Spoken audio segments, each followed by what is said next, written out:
Even today there's any amount of talk about how a Native American shaman becomes an eagle. Here, the occult scientists evolved other kinds of method.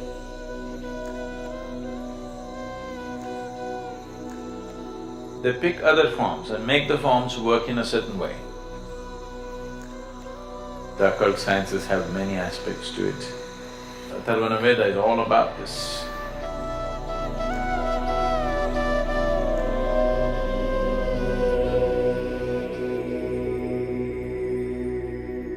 In Native American cultures, they believe animal spirits play a role in human life.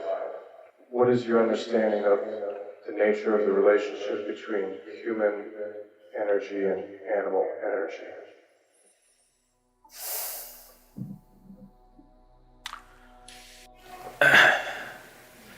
See, in certain occult sciences, there are certain things that one can do, but those things are seen as totally unnecessary in the spiritual realm. In the yogic realm, these are seen as totally unnecessary and a backward step. In terms of occult, these things are done. Recently when we were trekking in Nepal, we came across a valley like this where some Nepali tribes are doing occult like this with animals. And these are very powerful processes, but these things were meaningful or useful before modern technology came because you could do certain things. There is a whole tradition of shamanism where it is… even today there's any amount of talk about how a Native American shaman becomes an eagle, becomes a fly, becomes a wolf, transforms himself into some other form and gets there and all this. So these are not just stories, it is very much a possibility that one can transform his form if he wishes to. So, about people taking on the forms that they wish according to the convenience is not a new thing or it's not an unheard of thing. Almost in every part of the world it is there. Particularly it is being publicized in a big way about the North American and South American shamans these days, about shamans becoming eagle and becoming wolf these two forms are very common for them. That was not unheard of here, but it was looked down upon in this culture. There it is being looked up to because this is not spirituality, this is occult. Here, our occult scientists, I call them scientists because they are that kind, they don't bother to convert themselves into a bird or an animal because the risk, because when you take on the form of something else, this body has to be preserved and it can always be misused. So, there have been incidents where somebody left his body here in some safety and let's say became an eagle and flew for some time. But when the eagle came back, the body is gone. Now what does the eagle do? An eagle comes and sits here and says, I'm a yogi. Pathetic state, isn't it? Because you cannot fly, you think being an eagle is a big thing. Being an eagle is not a big thing. Though he flies high, he's only looking down all the time. It's better to sit here and look up rather than go up and look down. Really. So, here, the occult scientists evolved other kinds of methods. That is, they themselves do not take on other forms, they pick other forms and make the forms work in a certain way. They will take a certain animal, usually One thing that is heavily used is a chicken.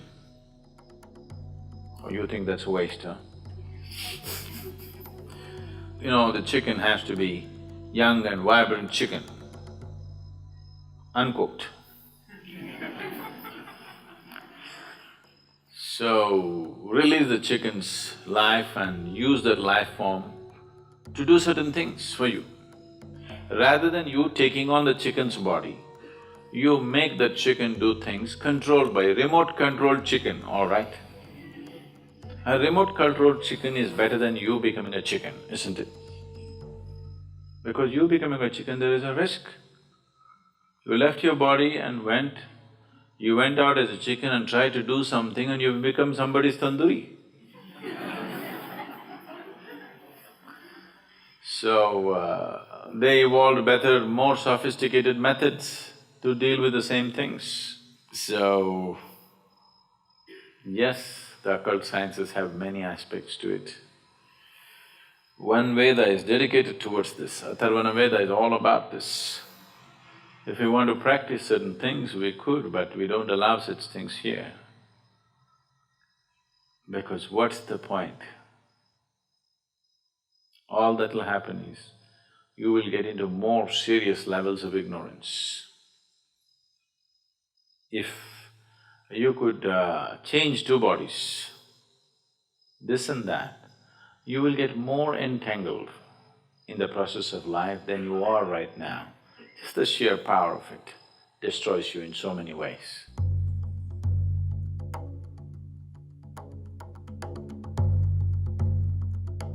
Occult was a very useful process when there was no modern technology. They used it as an access to the physical world in certain ways, but it involves so much of struggle to get there. But today, occult is not so meaningful anymore because almost everything that occult could do and more, modern technology is doing. You just have to send out a drone or turn on your television or just your phone screen will tell you everything that you want to know. So you want to know where the rain clouds are, so you had to do something. Now it's not necessary just the weather channel.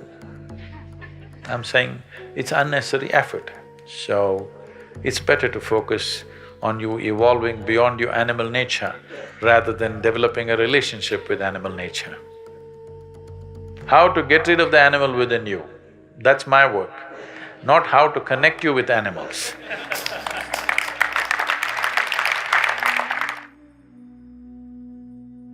The corpses walk in the tantric rituals. When somebody dies, or when somebody is certified dead by your doctor, he's not completely dead.